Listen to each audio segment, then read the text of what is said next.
My name is Emily Carter, 32 years old. 6 years ago, my sister Rachel ran off with my fiancé, Daniel. My parents told me to forgive her because family is family. This year, they gave me an ultimatum. Either I invite Rachel to my wedding, or they would not attend. 30 other relatives stood behind them. When I refused, they all boycotted my wedding. Instead of arguing, I mailed each of them one single dollar bill. They thought it was childish. They thought it was petty. At my wedding reception, a woman in a gray suit stood up, tapped her glass, and said, "Before we continue, there is something this family needs to know about what really happened to Emily's grandmother." The entire room fell silent. Before I tell you what that woman revealed and how it destroyed my family's lives, please take a moment to like this video and subscribe if you're enjoying the story so far. It really helps these kinds of stories reach more people. Also, drop a comment below. Have you ever had family choose someone else over you? Where are you watching from right now? I'd love to know. Now, let me take you back to how it all started. My grandmother Dorothy bought her house in 1962 for $18,500. She was 24 years old, unmarried, raising my mother alone in a time when banks didn't like lending to single women. The loan officer told her she'd need a husband to co-sign. She told him she'd work 3 jobs if she had to, but that house would be hers. 27 years later, in 1989, she burned the mortgage papers in the fireplace. I was 6 years old. I remember watching the flames turn the paper to ash while Grandma held my hand and said, "Never let anyone make you small enough to fit their expectations." I didn't understand it then, but that lesson would save my life 33 years later. The house was a Victorian, built in 1897, sitting in Portland's Irvington neighborhood. 2,890 square feet of history that Grandma restored with her own hands. She scraped wallpaper for months to find the original pattern underneath. She refinished the hardwood floors on her knees. She replaced every window with period-accurate wavy glass that cost more than she could afford. But she did it anyway because, as she told me, this house deserves to be remembered. By the time I was old enough to understand, that house wasn't just a building. It was proof that a woman could build a life on her own terms. I started visiting every Sunday when I was 23. Just me and Grandma, tea on the porch at 3 in the afternoon. We'd sit in the wicker chairs she'd repainted 6 times, looking out at the garden she'd planted in 1965, white roses, lavender, peonies that bloomed so heavy they bent toward the ground. Rachel never came. My older sister was always too busy. She had her career in real estate marketing, her social calendar, her perfectly curated Instagram feed showing a life that looked better than it felt. She'd show up for Christmas if it was convenient, for Grandma's birthday if she remembered. In 8 years, I counted maybe 11 visits total. But me? I was there. 416 Sundays in a row. I missed 4. Once for food poisoning, once for an emergency shift at the hospice where I work, once during COVID lockdown when visits were banned, and once the day I had to move Grandma to memory care because I couldn't keep her safe at home anymore. In the summer of 2016, Grandma pulled me aside after tea. We were standing in the living room, afternoon light coming through those wavy glass windows, and she took my face in her hands. "This house has Kensington blood in every floorboard," she said, my mother's maiden name. "You understand that, Emily. Vanessa never did. She'd sell it the first chance she got. But you'll keep it alive." I tried to laugh it off. "Grandma, don't talk like that. I'm not being morbid, I'm being clear." Her grip on my face tightened slightly. "This house is yours. I'll put it in my will this year. I want you to know that." She did update her will in 2018. I knew because she told me when it was done. Attorney Theodore Banks, downtown office, everything official. But she didn't transfer the deed. There was a gap between promise and paper. That gap became the crack my sister would exploit 5 years later. In December 2020, I was 27 years old and planning a wedding. Daniel Anderson and I had been together for 5 years. We met through work. He was a finance manager at a car dealership, and one of his clients was a family I was helping navigate hospice care for their father. He was kind, patient. He understood that my job meant late-night calls and emotional exhaustion. He proposed in 2018, and we'd been slowly planning a life together. Our company holiday party was December 18th, 2020. I brought Rachel as my plus one because she'd just gone through a breakup, and I thought she needed to get out of the house. She wore a red dress. I remember that. I remember her laughing at Daniel's jokes across the room, their heads close together by the punch bowl, and thinking, it's nice that they're getting along. 2 weeks later, Daniel sent me a text. December 31st, 2020, 11:43 p.m. While I was getting ready for bed, thinking about ringing in the new year with him the next day, the text said, I don't know how this happened. Rachel and I have been talking a lot. I think I made a mistake getting engaged. I'm sorry. I can't marry you. I read it 3 times. Then I drove to my parents' house at midnight because I needed someone to tell me this wasn't real. My father opened the door in his bathrobe. Vincent Carter, 62 years old, retired insurance adjuster, a man who'd spent his entire career assessing risk and liability. I thought he'd be furious. I thought he'd call Daniel. I thought he'd at least say something that acknowledged this wasn't okay. Instead, he sighed. Millie, these relationships don't always work out. Better to find out now than after you're married. My mother appeared behind him.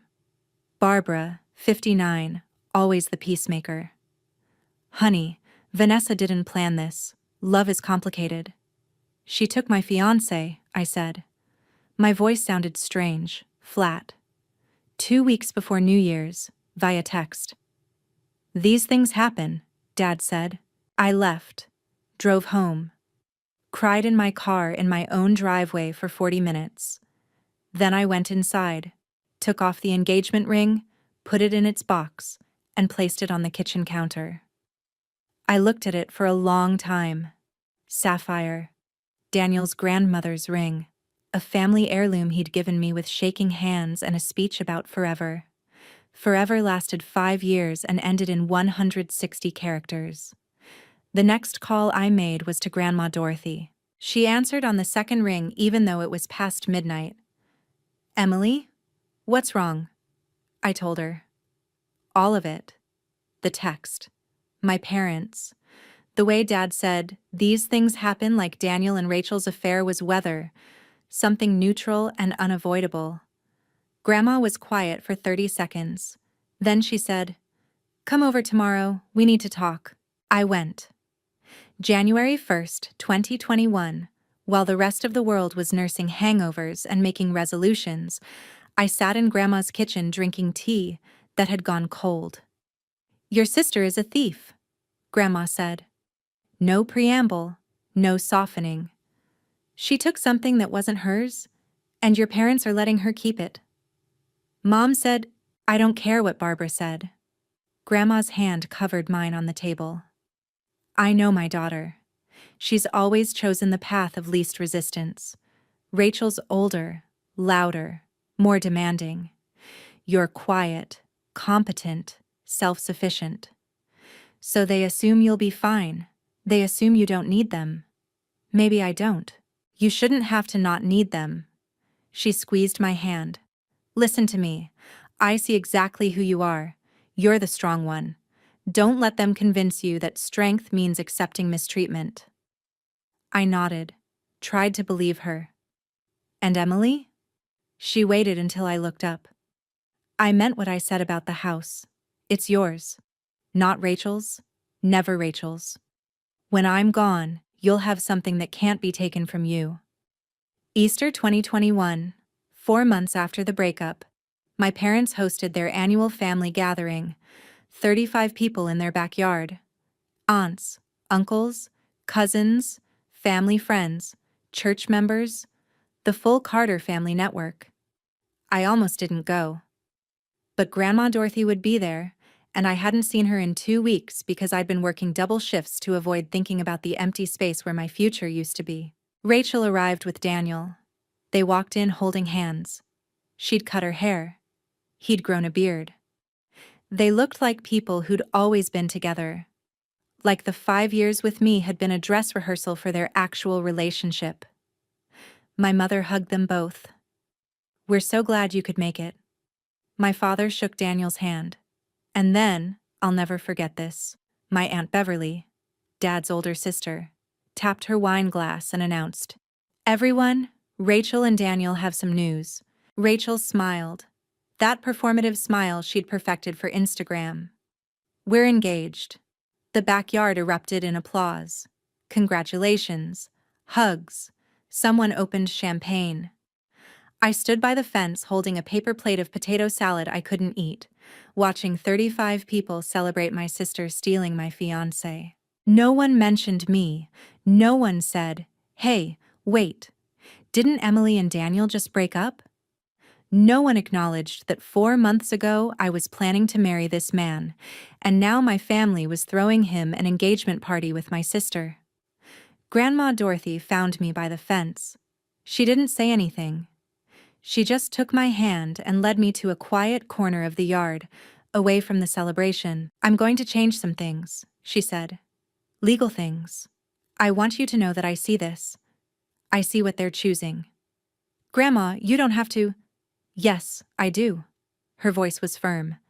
"Because if I don't, who will?" Rachel and Daniel got married in June 2021.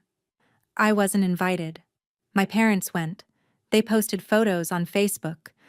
My mother in a lavender dress, holding Rachel's hand. My father walking Rachel down the aisle because Rachel's biological father hadn't been in the picture since she was 3.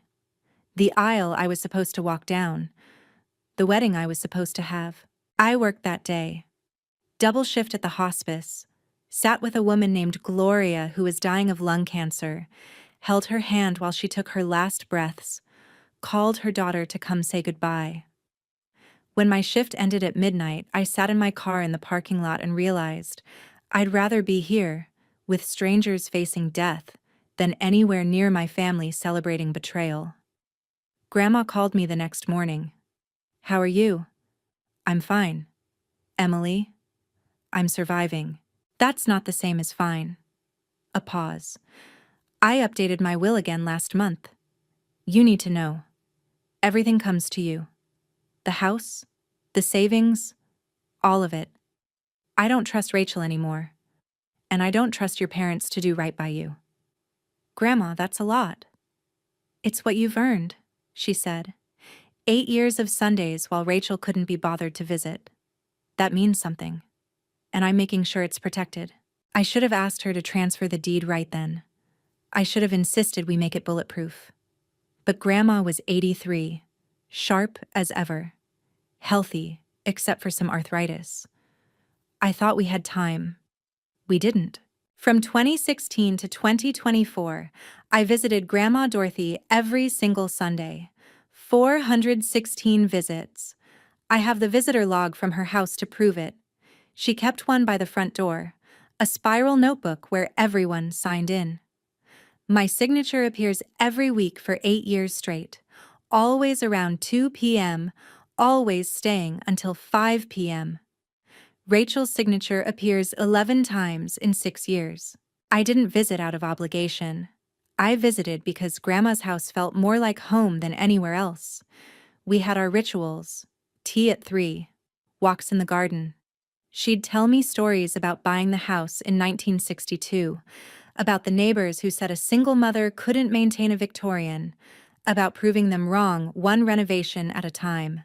In 2021, I started noticing things. Small things. Grandma would repeat a story she'd told me an hour before. She'd forget she'd already watered the roses. Once, she called me Barbara, my mother's name.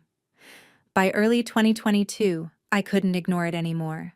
I'm a hospice social worker. I'm trained to recognize cognitive decline, and I was watching it happen to the person I loved most.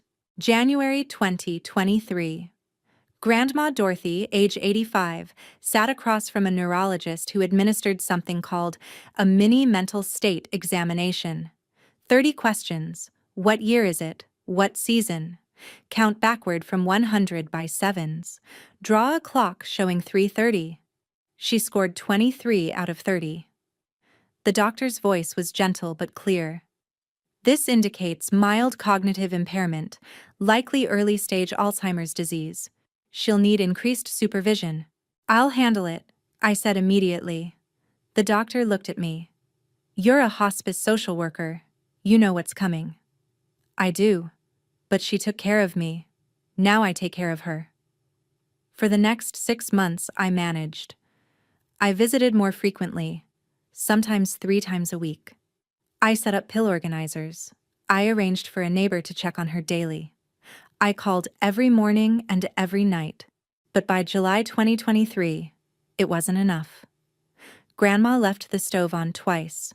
She got lost walking to the corner store she'd shopped at for 60 years. One night she called me at 3 a.m. asking where she was. July 14th, 2023, I moved Grandma into Riverside Memory Care Facility. It cost $6,800 a month, paid from her pension and savings. The day I moved her, she didn't recognize the house she'd lived in for 61 years. She looked around the living room she'd painted 6 times, at the wallpaper she'd restored, at the windows she'd replaced, and asked, "Where do I live?" I cried in the car afterward, cried for 20 minutes in the Riverside parking lot. Then I went back inside for our Sunday tea, because even if she didn't remember my name anymore, I knew who she was. September 10th, 2023, Quarterly Cognitive Assessment. Dorothy's MMSE score, 11 out of 30. Severe impairment. The nurse told me gently, she can't remember the year. She doesn't know where she is. She can't recognize photos of family members most days. I asked, does she ever have moments of clarity? Sometimes, but they're brief. 5 days later, someone put a warranty deed in front of my grandmother, and she signed. I didn't know that until 9 months later, after she was already gone. August 2023. I checked Riverside's visitor log one Sunday and noticed something strange. Rachel had visited 4 times in the past 2 weeks. Rachel, who hadn't visited in 3 years. Rachel, who'd been too busy to come to Grandma's birthday. Too busy for Christmas. Too busy for every holiday and Sunday and ordinary Tuesday. Suddenly, she was there. I mentioned it to Yolanda Price, one of the nurses. Has my sister been here a lot lately? Yolanda hesitated. She's been coming on weekday mornings, always alone. Has Grandma seemed confused about who she is? Another hesitation. On August 12th, your grandmother asked me, who is that woman who keeps visiting? I thought it was the Alzheimer's, but now that you mention it, she trailed off. Your grandmother's long-term memory is still partially intact. She should have recognized her own granddaughter. August turned into September. Rachel's visits increased. According to the log, she came 19 times in 6 weeks, always between 9 a.m. and 11 a.m. on weekdays, always when I was at work. On August 26th, Yolanda documented in her nursing notes, Dorothy referred to visitor as the pretty lady who wants me to sign things. I didn't see those notes until 2 years later, when we subpoenaed them. September 15th, 2023. Security footage from Riverside Memory Care shows 3 people arriving at 9:47 a.m. Rachel Carter, Daniel Anderson, and a man named Jerry Klein. Jerry was a mobile notary. He was also my father's poker buddy and a real estate agent who worked in the same office where Rachel was employed. They stayed 36 minutes. At 10:31 a.m., 8 minutes after they left, Grandma Dorothy asked Yolanda, "Did I sign the visitor log? Someone wanted me to sign something, but I can't remember what." Yolanda asked, "What did you sign?" "I don't know. The pretty lady was here. She brought papers. She said it was family paperwork." What Grandma signed was a warranty deed transferring 2,847 N.E. Thompson Street. Her house, her life's work, her 61 years of renovation and love. From Dorothy Walsh to Rachel Carter. The deed was recorded at Multnomah County on September 18, 2023, at 2:14 p.m. My parents knew by September 25th. Phone records later showed my mother calling my father, talking for 43 minutes. Vanessa called. The deed went through. The house is hers now. My father. Does Emily know? My mother. No, and Vanessa doesn't want to tell her yet, not while Mom's still alive. My father. That seems... I don't know. My mother. Mom signed it. It's legal. Let's not make this harder than it needs to be. For 9 months, they knew. For 9 months, they watched me visit Grandma twice a week, hold her hand, brush her hair, read her stories, tell her about my life, and they said nothing. October 2023 through May 2024 are a blur of decline. Grandma's MMSE score in December 2023, 8 out of 30. She didn't know who I was anymore. I'd walk into her room and say, "Hi, Grandma, it's Emily." And she'd smile politely and say, "That's a pretty name." I'd cry in the parking lot. Then I'd go back in for tea. Rachel visited 3 times during those 9 months. 3 times after the deed was already recorded, after she'd gotten what she wanted. April 2024, hospice was added to Grandma's memory care. The hospice social worker, a colleague of mine from a different agency, asked if I had questions. I did. I'm a hospice social worker myself. I know what adding hospice means. It means weeks, not months. June 18th, 2024 at 4:31 p.m., Dorothy Walsh died. She was 86 years old. I was holding her hand. Yolanda was there. The hospice nurse was there. Grandma's last breaths were peaceful. Rachel wasn't there. She arrived 20 minutes after Grandma died, crying loudly, saying, "I should have been here." I didn't say what I was thinking. You should have been here for the last 3 years. The funeral was June 22nd. Small service, 35 people. Rachel gave the eulogy. Grandma Dorothy was the strongest woman I knew. She taught us that family is everything. She showed us how to build a life, how to create a home. Her legacy will live on in all of us. I sat in the second row, watching my sister perform grief for a woman she'd barely visited, using Grandma's memory to make herself look good. I was too devastated to see through it yet. I actually believed Rachel's tears were real. The reception was at my parents' house, not at Grandma's house. I thought it was because they wanted neutral space. I didn't know. It wasn't Grandma's house anymore. It was Rachel's. June 25th, 2024. Theodore Banks's office, downtown Portland. Wood paneling, law books, the smell of old paper and furniture polish. Theodore, 68 years old. Grandma's attorney for 15 years, opened the will with steady hands. Dorothy's will, executed March 2018, states clearly, "My home at 2847 N.E. Thompson Street, Portland, Oregon, and all its contents, I leave to my granddaughter Emily Carter, who loved it as I did." Relief flooded through me. Grief and relief mixed together, tasting like salt. The house was mine. Grandma had kept her promise. Theodore continued. However, that word, that terrible word. Property records show a deed transfer to Rachel Carter, dated September 15th, 2023. The property is no longer part of the estate. I felt my face go cold. What? Rachel, sitting across the room next to Daniel, spoke too quickly. Grandma changed her mind. She wanted me to have it. When? I asked. Last September. Last September she couldn't remember my name. Silence. My father cleared his throat. Emily, the will is from 2018. That was 6 years ago. People change their minds. My mother added, "Let's not fight over this. Mom made her choice." I looked at Theodore. What was her cognitive state in September 2023? He flipped through papers. I don't have medical records, but I can tell you she hadn't contacted me about changing her will. This deed transfer was done independently. I stood up. Thank you for your time. I walked out of Theodore's office and drove straight to the Multnomah County Recorder's office. By 5 p.m., I had a copy of the deed. By 5:30 p.m., I knew.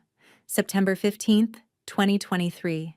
5 days after Grandma scored 11 out of 30 on her cognitive assessment. My sister hadn't inherited the house. She'd stolen it from a woman with severe Alzheimer's who thought she was signing a visitor log. June 28th, 2024. I hired Nora Sutherland, an elder law attorney with 18 years of experience. Her office was downtown, certificates on every wall, a shelf full of case law books about capacity and exploitation. I showed her everything. The deed. Grandma's medical records showing the September 10th assessment. The visitor logs showing Rachel's sudden appearance after years of absence. Nora read for 20 minutes without speaking. Then she looked up. Emily, this is one of the clearest cases of financial exploitation during incapacity I've seen in my career. Your sister made 19 visits in 6 weeks after 3 years of absence. The cognitive test 5 days before signing shows severe impairment. Oregon law is explicit. MMSE below 18 indicates legal incapacity to consent to binding documents. We have grounds for a quiet title action. What does that mean? We ask the court to void the deed transfer. We prove Dorothy couldn't legally consent. The property reverts to her estate, and her will governs distribution. She paused. Are you prepared for your family to hate you for this? I didn't hesitate. They already chose her over me 6 years ago. I'm just making it official. July through October 2024, we built the case. Subpoenaed Riverside Memory Care's complete medical records, 312 pages, visitor logs, security footage. We hired Dr. Helen Vasquez, a forensic document examiner, who analyzed Grandma's signature on the deed. Her report came back in September. Signature shows multiple attempts, overwriting, tremor patterns consistent with neurological impairment. Ink pressure variations indicate hesitation and uncertainty. Conclusion: signature characteristics consistent with cognitive impairment, not consistent with informed consent. We deposed Yolanda Price. We deposed Jerry Klein, the notary, who admitted under oath. Rachel and Daniel told me it was routine family paperwork. I didn't verify capacity. I should have. By October, we had 800 pages of evidence. Rachel had one sentence. She signed it. That sentence was about to cost her everything. August 15th, 2024. I sent legal notice to Rachel.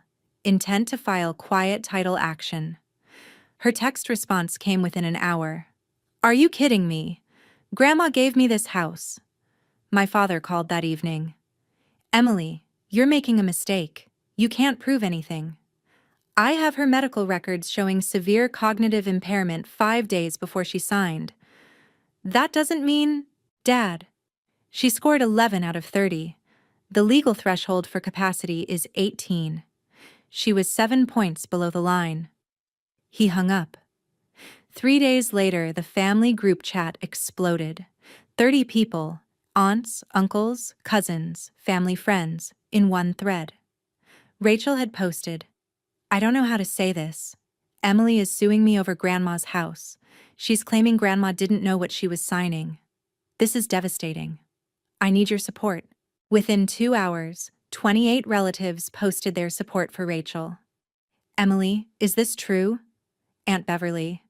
Why would you do this to your own sister? Uncle Jerome. Grandma loved both of you. Can't you just accept her wishes? My cousin Shelley. I wrote one response. Grandma's wishes are in her 2018 will. What happened in September 2023 isn't wishes, it's exploitation. Beverly. That's a serious accusation. I replied. It's a documented fact.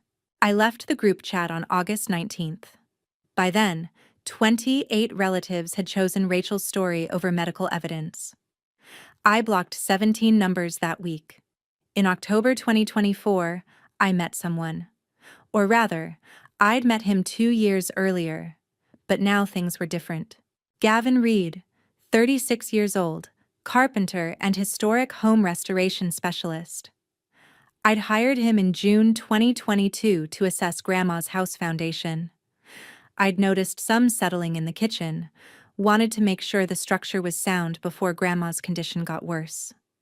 Gavin spent 3 days inspecting every beam, every joist, every support. He showed me photos of Grandma's original 1970s restoration work and said, "Whoever did this loved this house." My grandmother, I told him, she spent 40 years making it perfect. It shows. We became friends. He'd check in every few months, ask how Grandma was doing. After she died, after the lawsuit started, he called. "I heard about the legal situation. I'm sorry. That house deserves better." We started talking more. Coffee, dinner, long conversations about legacy and memory and what it means to honor someone who can't speak for themselves anymore. In December 2024, it became clear. This was more than friendship. On February 14th, 2025, Gavin proposed at Leach Botanical Garden, Grandma Dorothy's favorite place, where she'd been a member for 30 years. He knelt in the winter garden and said, "Emily, I've watched you fight for your grandmother's memory for 8 months. I've seen you refuse to back down when everyone said to let it go. I want to spend my life with someone that strong. Will you marry me?" I was crying. "Yes. But you need to know. My family might not come. Then we'll fill the chairs with people who actually love you." We set the wedding date, April 20th, 2026. By then, I thought, the case would be settled. I was wrong. It would be settled at the wedding. March 2025. Rachel listed Grandma's house for sale. The listing appeared online with professional photos. $1.1 million. Listing agent, Daniel Anderson's new employer, after he'd switched jobs following some investigation at his previous dealership. The description read, "Charming Victorian in desirable Irvington neighborhood. Freshly painted, updated fixtures, ready for your personal touch." Ready for your personal touch. Grandma's 61 years of careful restoration, the wallpaper she'd preserved, the floors she'd refinished, the windows she'd replaced, described as something to be updated. I drove by one day, saw the for sale sign in the yard, sat in my car across the street and stared at the house where I'd spent 416 Sundays, where Grandma had promised me legacy, where every floorboard held memory. Rachel wasn't just selling a house, she was erasing Grandma. Every careful restoration, every hand-scraped floor, every piece of original glass, covered up, painted over, disposable. That's when I knew. This wasn't about money. This was about dignity, and I was going to win. January 2026. Gavin and I mailed save-the-date cards. Ivory cardstock, gold lettering, 120 names. Rachel and Daniel were not on the list. My parents were. One last gesture of hope. February 8th, 2026. My father called. "We got the save-the-date. Rachel's not on the guest list." "No, she's not. Emily, she's your sister. She's a thief who exploited a dying woman. We won't come if she's not invited." I felt something inside me go very still, very cold. "Then you won't come? You're really going to do this?" "I'm not doing anything, Dad. You're choosing." Again. I hung up. 3 days later, my mother called. Same ultimatum, same answer. On February 15th, The family group chat reactivated. I'd left it in August, but mutual contacts sent me screenshots. My mother posted, "Emily has excluded Rachel from her wedding. This is unacceptable. We need to show Emily that family unity matters." Aunt Beverly, "I'm not going if Rachel can't go." Uncle Jerome, "Agreed. This has gone on long enough." Cousin Shelley, "Emily needs to drop the lawsuit and invite her sister. Otherwise, count me out." 30 relatives posted variations of agreement over 48 hours. The RSVP cards arrived between February 20th and 28th. 30 cards. 30 regretfully decline. All the same week. Statistically impossible without coordination. Handwritten notes. When you come to your senses. Family first. Praying you'll forgive. I stacked them on my kitchen table. Counted them. 30 people who'd chosen a thief over a victim. Nora, my attorney, looked at them during our next meeting. "This is evidence. They're coordinating pressure to make you drop a valid legal claim. That's conspiracy to obstruct justice." "What do we do?" "Document it." "And I have an idea." She pulled out a notepad. "I want you to send each person who declined $1. Certified mail. Keep the serial numbers. When they accept it, and most will, out of confusion or ego, we'll have documented proof they accepted payment related to pressuring you about the lawsuit." I stared at her. $1. That's what they think Grandma's dignity is worth? Let's make them prove it. March 16th, 2026. I went to the bank and withdrew $30 in ones, went home and created an Excel spreadsheet with each person's name and their bill's serial number. Printed 30 note cards on my home printer. "For your trouble. Emily Carter." March 18th. I mailed them. Certified mail. 30 tracking numbers. By March 22nd, delivery was confirmed. By March 25th, the text started.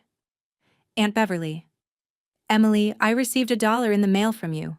What is this supposed to mean?" Cousin Shelley, "Is this some kind of joke? If this is about the house situation, it's not funny." Uncle Jerome, "Very petty, Emily." My cousin Todd, "Look, I know you're upset about the lawsuit, but sending money is weird."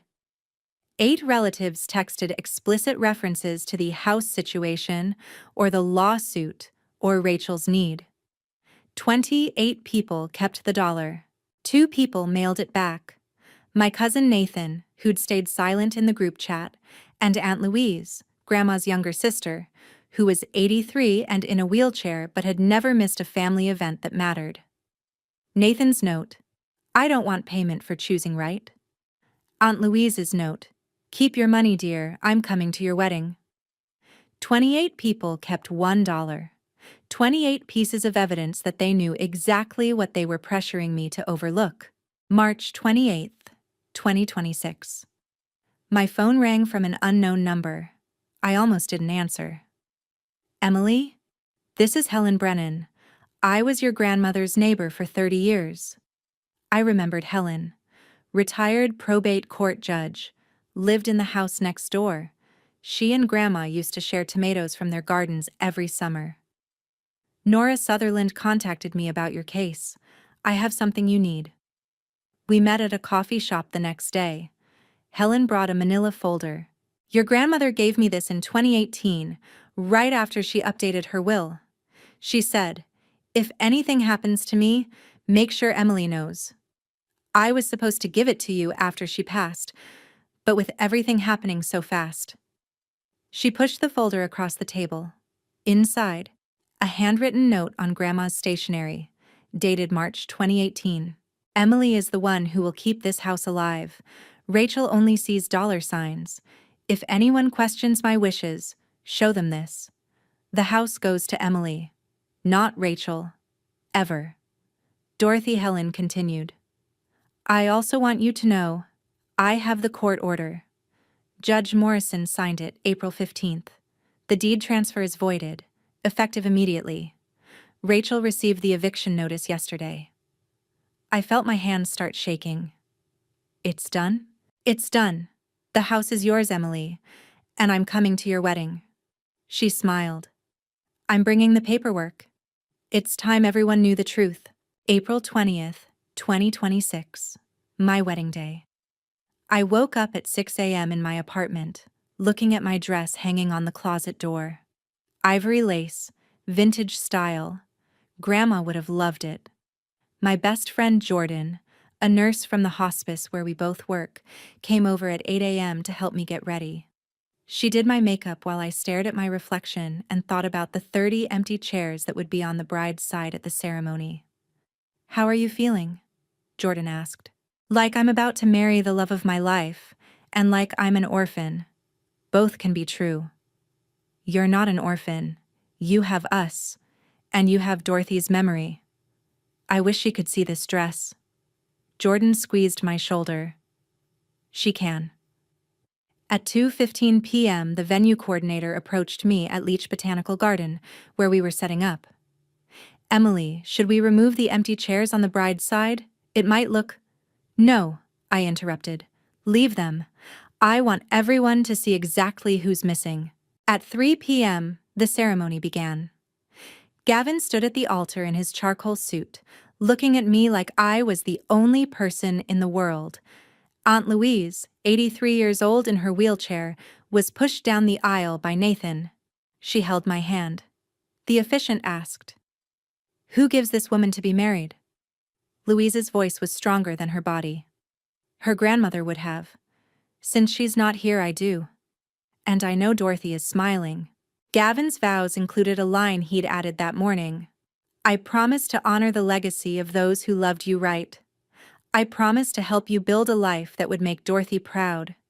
I promise you'll never have to choose between truth and family again, because I'm your family now. I said my vows through tears. Gavin, you saw me at my lowest. You never asked me to stop fighting. You never asked me to be smaller. You're my home, and that's all I've ever wanted. We kissed. Everyone applauded. 118 people standing, genuine joy on their faces. 30 empty chairs in rows 1 through 4 on the bride's side, name cards still visible on the seats. And in the back corner, I saw Helen Brennan slip into the reception tent early, carrying a brown leather folder. It was time. Cocktail hour passed in a blur. Garden paths, champagne, guests asking gentle questions about my family. My answer stayed consistent. The family that matters is here. Gavin's father pulled him aside. I saw them talking, saw Gavin gesture to the empty chairs, saw his father's face darken with understanding. At 4:47 p.m., Helen approached me in the garden. She wore a gray suit, the one Grandma had given her in 2015, saying, "You always look so official in this." "Are you ready?" Helen asked. I looked at Gavin. He took my hand. We'd talked about this. He knew. "I've been ready since June 25th, I said. At 5:15 p.m., we walked into the reception tent. Dinner service started at 5:30. First toast at 5:45 from Gavin's best man, who'd never met my family, and gave a beautiful speech about love without complications. At 5:47 p.m., before the second toast could begin, Helen Brennan stood up. She tapped her champagne glass 3 times. The sound cut through conversation like a bell. The DJ stopped the music. Every head turned. "Good evening," Helen said. Her voice carried the weight of 30 years on the bench. "My name is Helen Brennan. I'm a retired probate court judge. For 30 years, I lived next door to Dorothy Walsh at 2846 N.E. Thompson Street." Confused murmurs. Gavin's hand found mine under the table. "Before this celebration continues," Helen continued, "there's a legal matter that requires public disclosure under Oregon estate law." Complete silence. 118 people, frozen. Helen opened the brown leather folder. Dorothy Walsh died June 18, 2024, at age 86, from complications of Alzheimer's disease. Her will, executed March 2018, witnessed and notarized, contains this language. She put on reading glasses. My home at 2847 N.E. Thompson Street, Portland, Oregon, and all its contents. I leave to my granddaughter, Emily Carter, who loved it as I did. She paused. Let it land. Clear. Unambiguous. Written when Dorothy had full mental capacity. Another pause. However, property records show a warranty deed transfer dated September 15th, 2023, 9 months before her death, transferring that property to Rachel Carter. Murmurs rising. Helen raised her hand. What you need to know, Dorothy had Alzheimer's disease, and that deed was signed during severe cognitive impairment. She pulled out medical records, held them up so the front tables could see the Riverside Memory Care letterhead. Oregon law uses the mini mental state examination to assess legal capacity. It scored 0 to 30. Above 24, normal cognition. 18 to 23, mild impairment, may need assistance. Below 18, cannot legally consent to binding documents. Another document. On September 10th, 2023, 5 days before the deed signing, Dorothy Walsh scored 11 out of 30. Gasps rippled through the tent. 11. She couldn't remember the year. She couldn't remember where she was. She couldn't recognize photographs of her granddaughters. Helen let that sink in. Someone at one of Gavin's family's tables whispered, "Oh my God." 5 days later, Helen continued, someone put a deed in front of her, and she signed. She pulled out visitor logs. Riverside Memory Care visitor logs show Rachel Carter made 0 documented visits between January 2020 and July 2023. 0.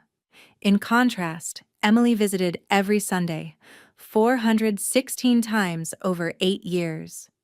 I felt Gavin's grip on my hand tighten. Then, August 1st, 2023, Rachel appeared. Between August 1st and September 15th, 6 weeks, she made 19 visits. Always alone. Always on weekday mornings. Always when Emily was at work. Helen read from a document. Facility nurse Yolanda Price testified. On August 12th, Dorothy asked me, "Who is that woman who keeps visiting?" I thought it was the Alzheimer's, but Dorothy's long-term memory was still partially intact. She genuinely didn't recognize Rachel. Chairs creaking, phones coming out. Someone started recording. By September, staff noted Dorothy referring to Rachel as the pretty lady who wants me to sign things. Helen pulled out another report. September 15th, 2023, 9:47 a.m. Security footage shows 3 people arriving at Riverside: Rachel Carter, Daniel Anderson, and real estate agent Jerry Klein, who served as mobile notary. Silence so thick I could feel it pressing on my chest. Dr. Helen Vasquez, forensic document examiner, analyzed the signature. 3 attempts. Tremor consistent with advanced Alzheimer's. Ink pressure showing confusion, hesitation. She held up magnified photos of Grandma's signature. At 10:31 a.m., 8 minutes after they left, Dorothy asked her nurse, "Did I sign the visitor log? Someone wanted me to sign something." A woman at table 3, one of Gavin's aunts, a nurse, said loudly, "That's elder abuse." Helen nodded. "Yes, it is." She pulled out the court order. Official seal visible even from where I sat.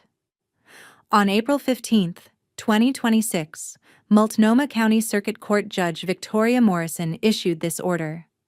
Based on medical evidence of legal incapacity, witness testimony from memory care staff, forensic document analysis, and the timeline of exploitative visits. The warranty deed, dated September 15th, 2023, is hereby voided. She held it higher. Dorothy Walsh lacked the legal mental capacity to consent to this transfer. The property reverts to Dorothy's estate. Her will, the 2018 will written when she had full capacity, governs distribution. Scattered applause started. Helen raised her hand again.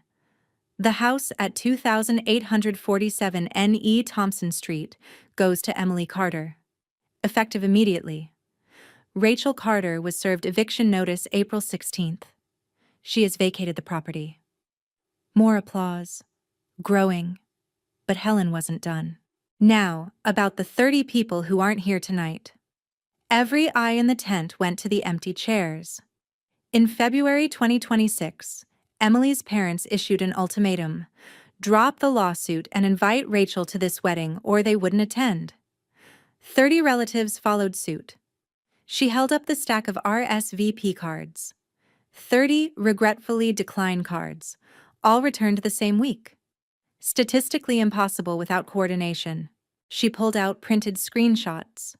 Family group chat shows explicit coordination. We need to show Emily that family unity matters. I'm not going if Rachel can't go. Conspiracy to pressure Emily to abandon her valid legal rights. Murmurs of disbelief from Gavin's side of the room. Emily documented this. On March 18th, she mailed each person who declined $1. Certified mail. Serial numbers recorded. Helen held up the spreadsheet. Then she held up a crisp $1 bill. 28 people kept that dollar. Under Oregon law, acceptance of payment in a conspiracy to obstruct justice is evidence of willful participation. She read from printed texts. Is this about the house situation? If this is about the lawsuit, it's not funny. 8 people explicitly referenced the lawsuit in their responses. Helen gestured to the empty chairs behind her. Those chairs aren't empty by accident. They're evidence. Evidence of a family that chose to protect someone who exploited a woman with Alzheimer's, instead of supporting the granddaughter who visited 416 times. She closed the folder. That concludes the disclosure required under a state fraud statute. Thank you for your attention. The tent erupted. Not in applause, in shocked conversation. Phones out everywhere. Gavin's family looking horrified. My co-workers from the hospice staring at the empty chairs like they suddenly understood everything. I stood up. Gavin stood with me, his hand on my back. The tent quieted. I didn't want revenge, I said. My voice was steady, calmer than I felt.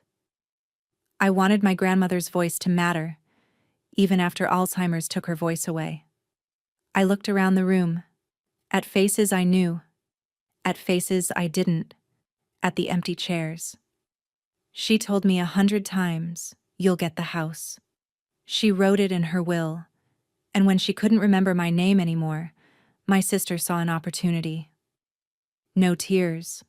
I wouldn't give them that. The 30 people who aren't here tonight chose to protect a thief instead of honoring a woman who died not knowing she'd been robbed. They chose a lie over a will. They chose pressure over truth. I looked at Gavin's parents, at Jordan, at Aunt Louise in her wheelchair, at Nathan, at friends from work who'd driven 3 hours to be here. I'm grateful they made their choice clear, because now I know exactly who my family is. I smiled. Not bitter. Just clear. And they're all here. I sat down. The applause this time was thunderous. 90 seconds of standing ovation. Phones recording everything. Gavin kissed my temple and whispered, I love you so damn much. At 6:30 p.m., the story was on 3 local news websites. By 8 p.m., it was trending on social media. By midnight, Rachel's former employer had issued a statement. By the time we cut the cake at 9 p.m., nothing would ever be the same. The reception continued. The DJ resumed music. Gavin and I had our first dance to The House That Built Me, my choice, deliberate. People approached us all evening, supportive, horrified, impressed. Gavin's mother hugged me at 6:45 p.m. You're the strongest woman I've ever met. Welcome to our family, officially. One of my hospice colleagues pulled me aside. Emily, I knew you were tough. But this is warrior level. Aunt Louise in her wheelchair beckoned me over at 7:12 p.m. I knelt beside her. Dorothy watched this from somewhere, she said. Her eyes were wet. She's so proud, and so am I. At 7:45 p.m., a guest, one of Gavin's cousins, approached. I've never seen anything like that. That was justice. But at 9:47 p.m., exactly 2 hours after Helen's disclosure, the venue coordinator found me. Emily, your parents are at the entrance. They're demanding to talk to you. I looked at Gavin. He stood up immediately. Do you want me to handle it? No, I will. We walked to the garden entrance together. Security had stopped them at the gate. My father in a hastily thrown-on sport coat. My mother in street clothes, mascara smeared. Vincent Carter, red-faced, voice raised. We need to talk to Emily. Barbara Carter crying. This is insane. She's our daughter. The security guard looked at me. Ma'am, I walked close enough that they could hear me through the wrought iron gate. Close enough that they could see my wedding dress. Close enough that they could see I wasn't crying. You had every chance to be here, I said. You chose Rachel. You chose a thief over your daughter. You don't get to change your mind now because you're embarrassed. Emily, please, my mother started. You knew. For 9 months after Grandma died, you knew what Rachel did, and you said nothing. I was your daughter. She was always your priority. I'm done begging for scraps. I turned around. Gavin followed. Behind me, they called my name. Security escorted them off the property. That was the last time I spoke to my parents in person. It would not be the last time they tried to contact me. Between 10 p.m. and midnight, 43 text messages arrived. I didn't read most of them. Gavin and I were in the bridal suite at the venue, the one with windows overlooking the garden. Champagne that tasted like victory and exhaustion. But I saw the notifications. Enough to know. Rachel. You just destroyed my life at your wedding? What is wrong with you? Daniel. This is defamation. My attorney will be in touch. My father. Emily, you've gone too far. Publicly humiliating your mother and sister? This is cruel and vindictive. My mother. How can you do this to your own mother? I raised you better than this. You're breaking my heart. Aunt Beverly. You should be ashamed of yourself. That was classless and hateful. Uncle Jerome. Congratulations. You got your revenge. I hope it was worth losing your entire family. 6 relatives sent variations of, we didn't know the whole story. We're sorry. At 11:58 p.m., I started blocking numbers. All 28 relatives who'd kept the dollar. My parents, Rachel, Daniel. 32 blocked contacts total. I left only 2 unblocked, Aunt Louise and Nathan. At 11:59 p.m., Gavin asked, how do you feel? I looked at my phone. At the blocked list growing. At the text notifications silenced. Light, I said. By 3 a.m., the story had reached national outlets. HuffPost, BuzzFeed, Scary Mommy. Reddit's r/Portland had a thread with 4,000 comments. Someone had filmed Helen's entire disclosure and posted it to TikTok. 1.8 million views by morning. The headline everyone ran. Portland bride exposes elder abuse at wedding reception. Judge reveals grandmother's house was stolen during Alzheimer's. April 21st, 9 a.m. Gavin and I stood on the porch of 2847 NE Thompson Street. The for sale sign was gone. Rachel's car was in the driveway. She was packing to leave early. We didn't go inside. Just stood there, looking at the house that had been stolen and returned. Grandma, I whispered. I kept my promise. The week after the wedding was a cascade of consequences. April 22nd, Rachel posted on Facebook at 9 a.m. Sometimes family turns against you when you're at your lowest. I'm being accused of things I didn't do. Dorothy wanted me to have that house. I have signed documents. Praying for healing and truth. The comments section destroyed her in 2 hours. You stole from someone with Alzheimer's and you're playing victim? Signed documents you coerced from a confused old woman. The whole internet saw the evidence. Jail. That's where you belong. She deleted the post, then deleted her entire account. April 23rd, Rachel's employer, a real estate marketing firm, issued a statement. Rachel Carter is no longer affiliated with our company. Her employment has been terminated effective immediately. The house showing scheduled for April 24th was canceled. The buyers backed out, citing ethical concerns and potential title issues. April 24th. The Oregon Real Estate Agency issued public notices, license number RE-84309, issued to Daniel Anderson, and license number RE-91157, issued to Jerry Klein, are hereby revoked. Grounds: facilitation of fraudulent deed transfer, failure to verify signatory capacity, exploitation of vulnerable adult. Daniel lost his real estate license. Jerry surrendered his notary commission and agreed to testify against Daniel in exchange for reduced charges. April 25th. My parents attempted to host their usual Sunday family gathering. Out of 30 regular attendees, 6 showed up. Their pastor visited them that afternoon. A neighbor later told me she overheard him say, "What you did?" Knowing about the fraud and pressuring Emily to accept it. That's unconscionable.